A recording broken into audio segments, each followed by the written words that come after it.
Okay, I think it's worth breaking out list membership with the in and not in. We've seen that, and so this part, where it just says horsemen are these four strings, and it asks is pestilence in horsemen, and it says true, debauchery in horsemen false. But if you say debauchery not in horsemen, then true. We saw that with strings. But I think this example is worth looking at. So let me try to, there we go. Copied that. Oh, let's see. So this was, I guess, chapter 9. No, this is chapter 10, or 11, sorry. I saw the 9 there. Okay, so we'll put that below and look at this example. Now, the reason I think this is worth looking at is there are a couple things going on. We have composition of things. So I have the students as a list, but it's a list of tuples. So there's a tuple, two-dimensional tuple, and then the tuple has a string, and as its 0 element, and as its 1 element or 1 index element, it's got a list of different sizes containing courses. And so here they do a nice use of this. So they say, okay, counter is 0. Now they use in, and we've been using that for the for loops, and you maybe just didn't even think about it, but so it's in. But notice it's checking, okay, for each tuple. So each tuple in this list, because that's the main list and its items. So each tuple in this list, so in students, then what it does is it says, oh, if comp sci is in subjects. So it called this first item here name, and then this list it called subjects. And again, it didn't declare those names. They're in the for loop, just like we would have an I or any sort of dummy variable in there.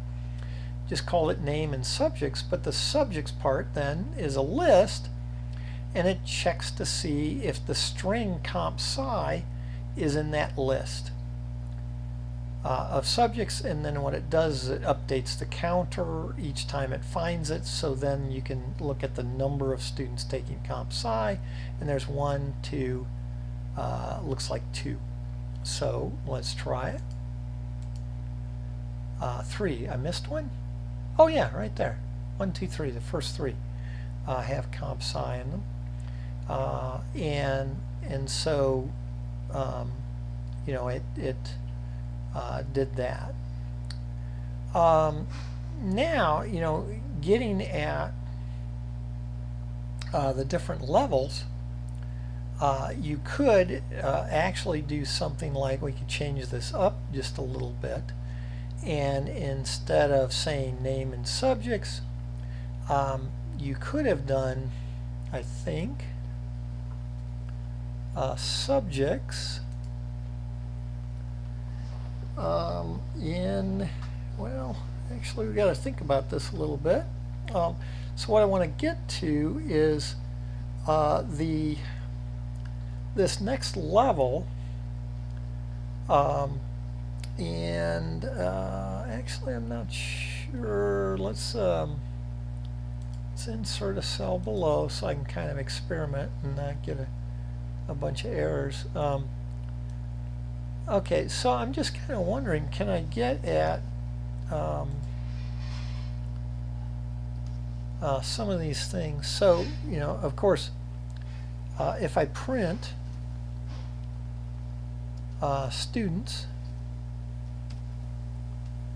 and I just set a given index 0, like that, then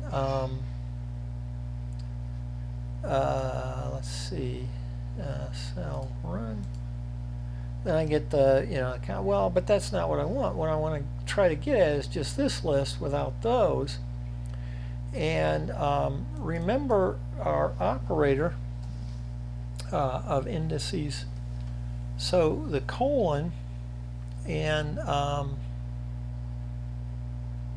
let's see, is that what I want? Colon and well, let's see. I'm trying to do this off the top of my head with this. Notice that's everything, right? So colon and so let's now for the colon and then do 1. Okay, so I'm trying to list each of these. Now, I did the whole list, so I'm not sure that this is going to do what I want, but I'm hoping to get the comp sci physics, the maths, comp sci, and so forth. So let's see if I can do it that way. No, so that just gave me, the index 1 here. So I might have to go and look something like this up to do something, to get it something like that.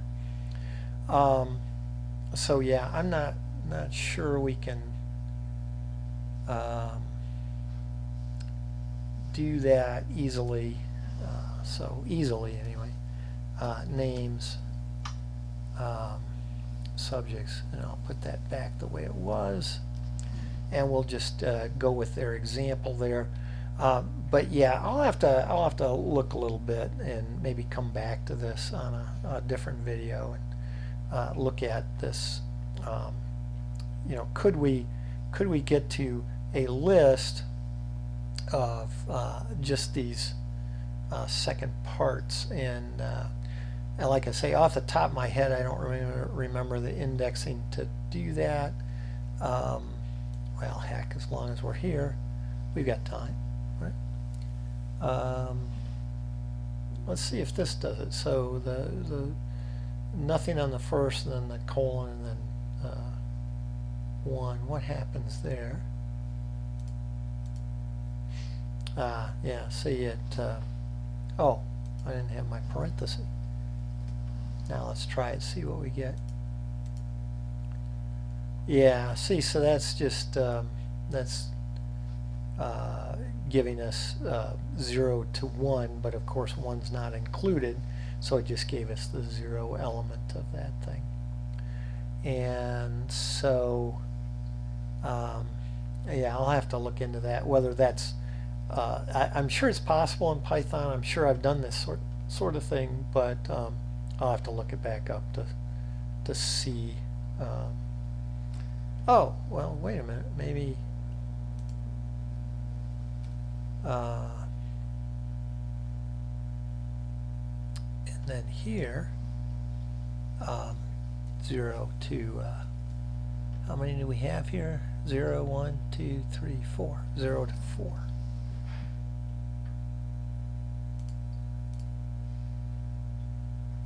No. So it's given me everything again here. So well, I'll just have to punt on that. I'll have to come back to it and see if I can tell you how to get to that stuff. So that was 11.4, and we'll stop that one there with my failure.